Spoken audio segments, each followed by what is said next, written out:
चलो इमेजिन करो, तुम्हारी जिंदगी एक कार की तरह है, लेकिन स्टीयरिंग व्हील तुम्हारे हाथ में ही नहीं है। कभी बॉस, कभी फैमिली, कभी दोस्तों के पास है। तुम अपने आप को हीरो तो समझ रहे हो, लेकिन तुम्हारी कहानी का हीरो असल में कोई और ही है। सुन के लगाना क्या बात कर रहा हूँ, लेकिन यही सच है।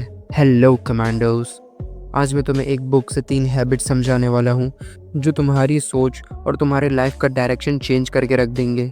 नाम है the 7 habits of highly effective people by Stephen R Covey. अगर तुमने इनको अपना लिया तो तुम्हारी डेस्टिनी तुम्हारे कंट्रोल में हो जाएगी। और हमेशा की तरह कुछ रिलेटेबल प्रॉब्लम्स और उनके सोल्यूशन भी दे दूंगा, ताकि तुम्हें एक एक पॉइंट अच्छे से समझ में आ जाए। तो अब तुम्हें क्या करना है, तुम्हें प्रोएक्टिव बनना है। लेकिन इसमें ये प्रॉब्लम आती है कि इसमें ज़्यादातर लोग रिएक्टिव हो जाते हैं। इसका मतलब उनकी खुशी, उनकी एनर्जी, उनका मूड सिचुएशन पे डिपेंड करने लगता है। जैसे कोई बोले तो बॉस ने 10 के सामने कुछ बोल दिया तो दिन खराब हो जाता है, और अगर तुम स्टूडेंट हो तो सर ने क्लास में कुछ बोल दिया तो पूरी इज्जत की वाट लग जाती है। क्यों, ऐसा ही है ना? अगर हाँ तो ये बिल्कुल बचकानी बात है यार, और अगर नहीं तो तुम थोड़ा सा बच गए हो। लेकिन अब जो नहीं बचे हैं उनका क्या? तो इसका सल्यूशन ये होगा कि प्रोएक्टिव बनना सीखो। अपनी लाइफ का कंट्रोल अपने हाथ में लो। किसी ने 10 के सामने कुछ बोल दिया तो क्या? अरे यार, लोगों के पास इतना टाइम नहीं है कि वो हमेशा तुम्हें उस बात के लिए चिढ़ाएंगे। आज हुआ कल चिढ़ाएंगे, परसों चिढ़ाएंगे, लेकिन 4 दिन बाद भूल जाएंगे। तो ये याद रखो, I am not a product of my circumstances. I am a product of my own decision. अब इसका एक एग्जाम्पल ले लो। ट्रैफिक में फंस गए, रिएक्टिव बंदा क्या बोलेगा?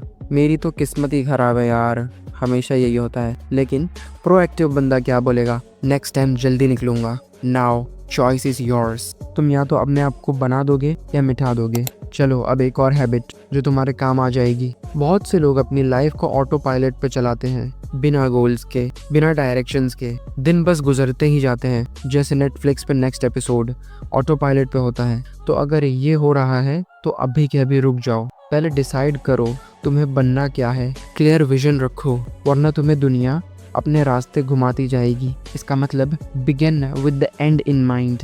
अब एक एग्जांपल लो, मुझे पक्का पता है तुम्हें कुछ समझ में नहीं आया। एक स्टूडेंट जो सोचता है बस पास हो जाऊं यार, तभी उसकी ग्रोथ वहीं रुक जाती है। लेकिन जो सोचता है मुझे एक एंटरप्रेन्योर बनना है, उसके एक्शंस अलग होते हैं और उसका रिजल्ट भी अलग आता है। अब तीसरा point, put first thing first. अब इसमें क्या प्रॉब्लम आ जाती है? आजकल डिस्ट्रैक्शंस हर जगह है, रील्स, गॉसिप, टाइम पास। हम छोटी चीज़ों पे टाइम वेस्ट करते हैं और इम्पॉर्टेंट काम डिले कर देते हैं। इसका सल्यूशन क्या है? प्रायोरिटीज सेट करो। जो सबसे ज़रूरी है उसको सबसे पहले करो। The key is not to prioritize what's on your schedule, but to schedule your priorities. एक एग्जाम्पल, कल एग्जाम है और तुम पार्टी कर रहे हो, फिर बोलते हो रिजल्ट खराब आ गया यार। सिंपल है, प्रायोरिटीज गलत थी, आउटकम भी गलत ही आएगा ना। Sow a thought, reap an action. Sow an action, reap a habit. Sow a habit, reap a character. Sow a character, reap a destiny. मतलब तुम्हारी सोच ही तुम्हारी किस्मत है। तो अपनी सोच को प्रोएक्टिव बनाओ, अपना एंड क्लियर रखो और अपनी प्रायोरिटी सेट करो। तुम्हारी लाइफ का स्टीयरिंग व्हील तुम्हारे हाथ में ही होना चाहिए, बस उसे टाइट पकड़े रहो। First, be proactive, stop blaming, start taking responsibilities.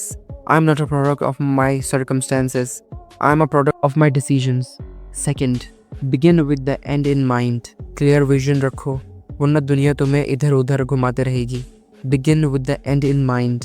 Number 3, put first thing first. Important चीज़ें सबसे पहले करो। Schedule your priorities, not prioritise your schedule. इस वीडियो के लिए इतना ही।